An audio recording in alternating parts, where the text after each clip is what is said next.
Roll Tide, everybody. It is a double feature Monday here on the Bama Tailgate YouTube channel. We got Catfish courtside coming up. He's going to talk all about LSU and Alabama on Saturday. Mark Sears getting benched in the second half, and the team's still rolling. And Mark Sears not happy on the bench. How has that progressed this week? We're going to get into that. And I'm going to be at the Senior Bowl starting today, covering those Alabama players, including Kalen DeBoer, who we're expecting to be in Mobile this week. So let's get started here. Like, subscribe, thumbs up, brought to you by Pearl River Resort. And great to have all you guys.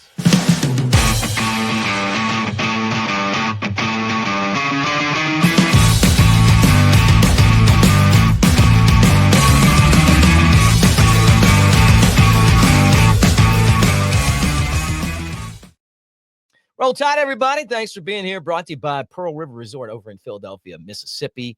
And talking about Alabama. We do this every single day here on the channel. We got Catfish courtside, all part of the same morning show for you this Monday. You're going, man, this is a lot of stuff. Well, let me start with us being part of the Senior Bowl. So Alabama has 5 players that are going to be down here, L.A., lower Alabama, that'll be getting ready for the NFL draft. Tim Smith, defensive lineman, punter James Burnip, quarterback Jalen Milroe, tight end C.J. Dupree, and defensive back Malachi Moore, who I don't think is going to participate coming back from an injury. But anyway, those 5 guys are going to be in the port city of Mobile, the Reese's Senior Bowl, and I'm going to be covering that for you, and we'll see if we can get Kalen DeBoer this week. We're going to see what's going on. We're just going to get a feel of everything that's happening. We'll still cover recruiting and obviously basketball as the Crimson Tide had a big win over LSU. The other thing is that here we are all set now with a Super Bowl matchup, and I think it's funny. Anytime you get to the final 2 teams, but how about Jalen Milroe taking the Eagles back to the Super Bowl again? And we'll see if he can pull it off. But Philadelphia with Landon Dickerson, who was injured in the game but tried to tough it out. And, just seeing all those Bama guys over the field. Smitty on there, so congratulations. And, we'll be following those players too. But it all started at the Senior Bowl. They left Alabama, went to the Senior Bowl, then went to the NFL, and obviously had a ton of success. Super Bowl 59 is right around the corner, and it's the perfect time to get in on the action with my partners at DraftKings Sportsbook. Right now, they're giving all new customers $200 in bonus bets instantly after betting just $5. This is your shot to make every last play a moment to be remembered. Don't wait. Download the DraftKings app now and use our promo code Bama Tailgate. The crown is yours. Stay in on all the action and use your $200 in bonus bets on DraftKings same-game parlays for a shot at even bigger payouts. Combine multiple bets together from the same game. Love the thrill of live betting? DraftKings has got you covered. Bet live on in-progress games right as they happen, making watching the game that much more exciting. If sports betting is not yet available in your state, don't worry. You can join in on all the fun with DraftKings Daily Fantasy and have a shot to win cash prizes. Download the DraftKings Sportsbook app now. New customers use our promo code Bama Tailgate, bet just $5 on any wager, and get $200 instantly in bonus bets. That's promo code Bama Tailgate only at DraftKings Sportsbook.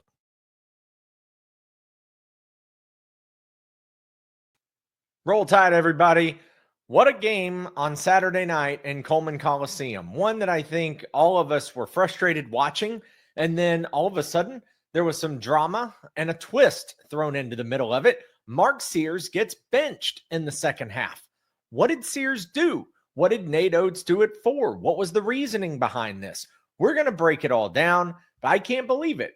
5th-year player, senior, leader, preseason SEC Player of the Year, preseason Wooden Award winner watch list, Mark Sears, sitting on the pine for the entire second half. Bama barely gets by LSU. We're going to talk about it right now.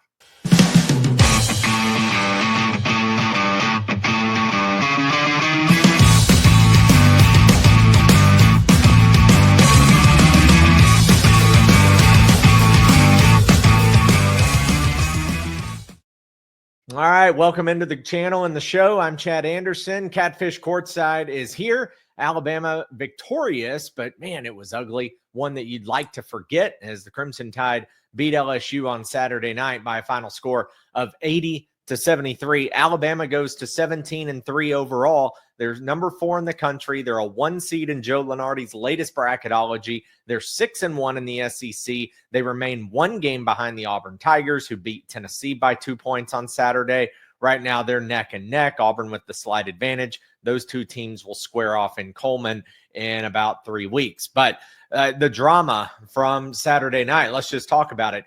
Mark Sears, he gets put on the bench for the entire second half. There were even shots on TV where, and you saw it on Twitter if you follow along on some different basketball accounts, where people were saying Mark Sears looks emotional. One account said Houston Millette even looked emotional on the bench. It led people to think, did something happen? Did they get some terrible news about a friend? Thankfully, it doesn't look like that was the case. You know, you're worried about a family member. Like, what shook up those 2 guys, and especially Sears, to the point that, you know, they were on the bench, and Millette wasn't expected to play, but Sears especially. And again, looking emotional. Then Nate Oats comes out in the post-game press conference and addresses the quote-unquote elephant in the room and basically says, we're not going to talk about playing time. All he knows is that he was putting the best guys that he saw fit out there. And a lot of times with our lineup, that Alabama had not done a nice job coming out in the second half defensively. And so he went with the guys who he thought it was best in order to win the game that evening. That's quite the statement. That is quite the statement, because Nate Oats is treading on like Nick Saban type territory here. And I was trying to go back and think, man, you sit a star player. And I think of, like, there was never, that I can recall, a quarterback in Nick Saban's tenure that was benched. I do remember when Kenyon Drake got into it with the coaching staff and didn't play in a second half against Auburn. It seems like, maybe I could be wrong here. Maybe there was some stuff with OJ Howard one time, but nothing stands out, especially, I mean, we're talking about the leader of the team. We're talking about the face of the team. We're talking about the quarterback. And Mark Sears being on the bench, there are so many different ways to look at this.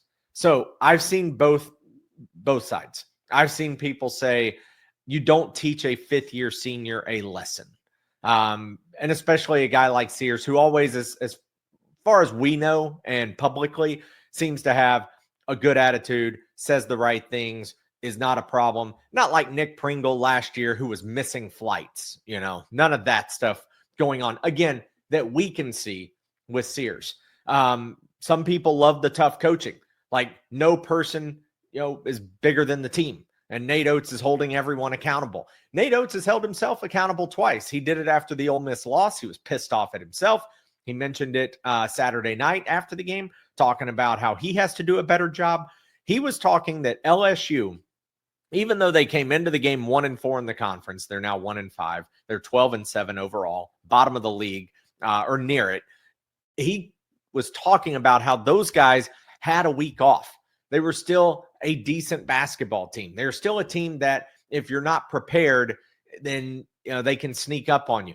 Bama's coming off a road win at Kentucky, a dominant win over Vanderbilt, and you've got Mississippi State, that's a top 15 matchup on the road on Wednesday night. Again, similar to Ole Miss, but even worse because LSU's unranked. Easy to overlook. Big game coming up on Wednesday. And again, Nate Oats was blaming himself, talking about how he didn't get the guys ready. He was trying to, really pushing them, was on their butts during practice on Friday and the walkthroughs, but just, he said it didn't seem to translate, and it was on him as well. He's got to do a better job of getting everybody prepared and not overlooking. That's one thing you can say, and we've talked about it with the SEC. You can't overlook a game. I don't care what the record is. This league is solid. South Carolina even, who I believe is winless in the league, 9-3 overall going into conference play. And they're at the bottom. LSU was 11-2 in non-conference play. I'm not saying they went out and played Kansas, but they're still 11-2 in non-conference play. Arkansas was still strong in non-conference play.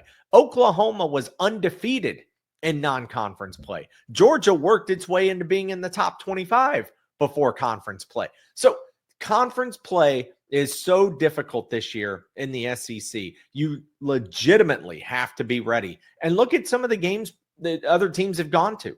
Mississippi State struggling to beat South Carolina in overtime. Auburn struggled to beat South Carolina in overtime, not in overtime, but at the end.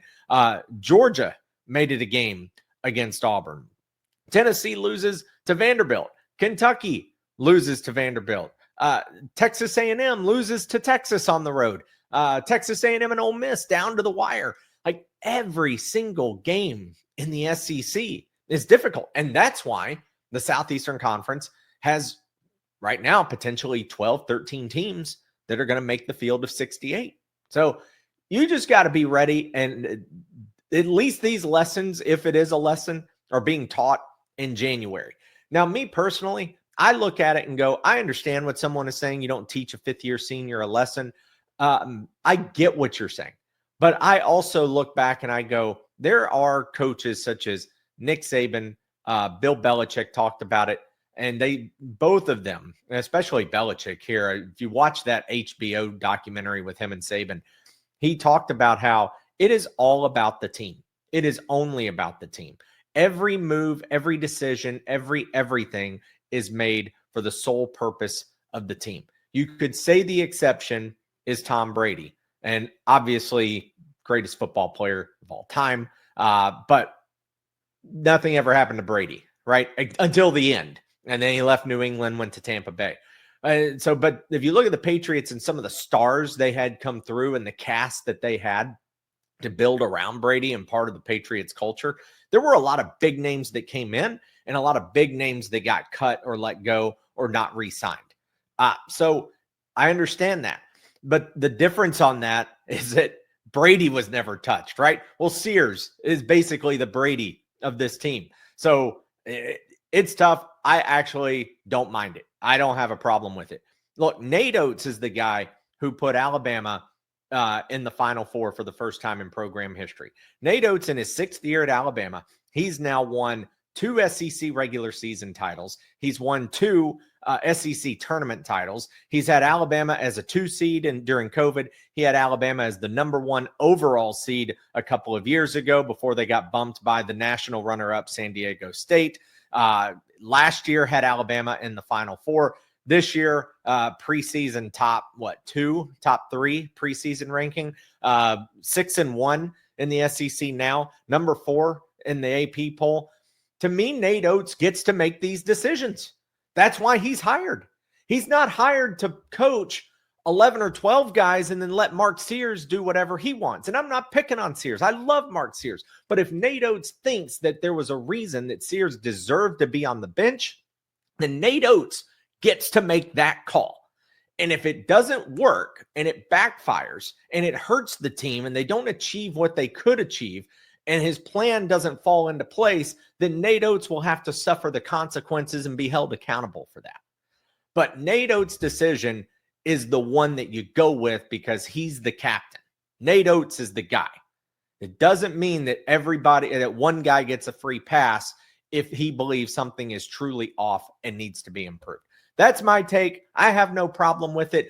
Obviously, I hope Sears and he get on the same page. If there even is any kind of turmoil, whatever. We don't know the depths of it. Maybe it's just a surface thing. Maybe he was having a bad night and he got pissed and they've already talked it out and hugged it out and we're good. It's going to be about how Sears responds, how Oates responds, how the team responds.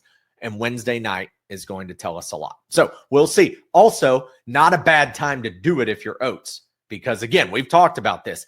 Alabama's schedule, okay, it's going to get nasty coming up in a couple of weeks. Up next for Alabama, like I said, at Mississippi State. They're number 14 in the country right now. Wednesday night, 8 p.m. Hosting Georgia. Not an easy game. Should win, but it's in Coleman. Then you go to Arkansas, to Texas. You do that when Auburn is sitting back, coming back to your place, and that's going to be a distraction at Arkansas, at Texas. It's still Coach Cal. It's at Texas, who just beat A&M, and then Auburn, Missouri, Kentucky, State, Tennessee, Florida, Auburn. So he sees what is about to happen down the stretch. This team has 2.5 weeks to put it all together. And then February 15th comes and all hell's going to break loose, because that is going to be just an absolute beast of a final 3.5 weeks of the regular season, 4 weeks of the regular season. Let's look at Saturday night's stats real quick. Leading the way again off the bench, Aiden Holloway, 19 points. Nice job by him. The bench overall had 44 points. More than half of the production came from the bench. Now, of course, Sears didn't play in the second half, which is what led to a lot of that. Chris Youngblood got the start on Saturday. Nice job by him. Hit a couple of early threes. One early three. I thought he had two. Maybe it was a long two, but he was 5 of 10 from the field, played 30 minutes, scored 13. Grant Nelson had 12. It was Diabante, who's really putting it together, had 14, and Phylon had 11 coming in at the point position for the Crimson Tide. LSU, again, kind of held tough until midway through that second half. Then Alabama pulled away and kept them at arm's length for the rest of the night. Crimson Tide, they didn't shoot as well as they did against Vandy, but how could you? Tide shot 56% against the doors, 44% against the Tigers. They were 7 of 23 from beyond the arc. Not a good night. Free throw percentage, Bama doing better there, 80% or right at 80%. Out-rebounded, though. You don't see that often with Alabama, but it did happen. 43-41 in favor of the Tigers. Bama, 10 steals to LSU's 12, each team with 14 turnovers. Bama did a better job in the second half of that. Down low, LSU was able to contend with the Bama length. They actually outscored the Tide in the paint, but also committed more fouls than Alabama with a 22-16 margin. So Crimson Tide, 80-73 over LSU, 17-3 now overall, 6-1 in the SEC, with Mississippi State coming up on deck. All right, tell you about our friends at New Life Art. Hit them up, visit the website, promo code Bama Tailgate. You got to get a D more hanging in your studio, your office, your probably not your bedroom. I doubt the wife would like it. Maybe if you're single, your man cave, your bonus room, whatever you got to get these things. Bama Tailgate, those are sweet. They look so good. He's the best Bama artist out there in the market. I love all the ones that I have. They're fantastic. Can't go wrong with any of them. And then, of course, I got to tell you a little bit about the mortgage stuff. As always, scan that QR code, 0 down mortgage payments. We got a lot of programs. Even if you're not a first-time home buyer, even if you think you make too much money, whatever the case is, we have programs that are old, that are brand new, that have 0 down payment options. The market is heating up. Talked to more people this week than I have in a while, and things are getting cooking. So if you're thinking about buying, make sure you scan the QR code, reach out, visit chadwickanderson.com. Also, HELOC Express, you can apply today, have funds in your account for a HELOC in just as little as 5 days. So wanted to give you a heads up on that as well. Would love to chat or help any way I possibly can there. And of course, our good friends at Pearl River Resort, the sponsors of the channel, they've got the Oats, the Azaleas. They got the golf courses is what those are.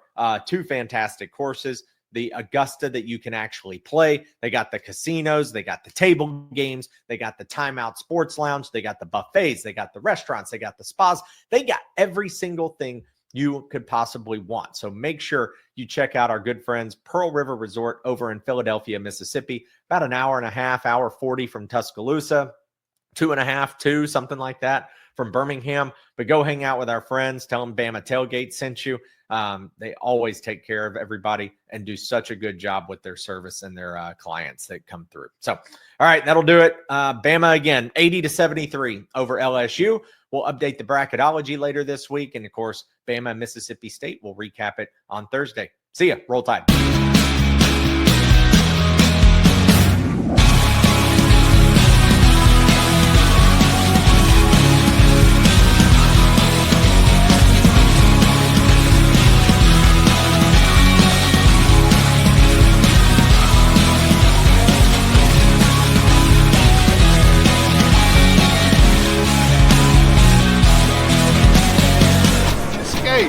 To Pearl River Resort.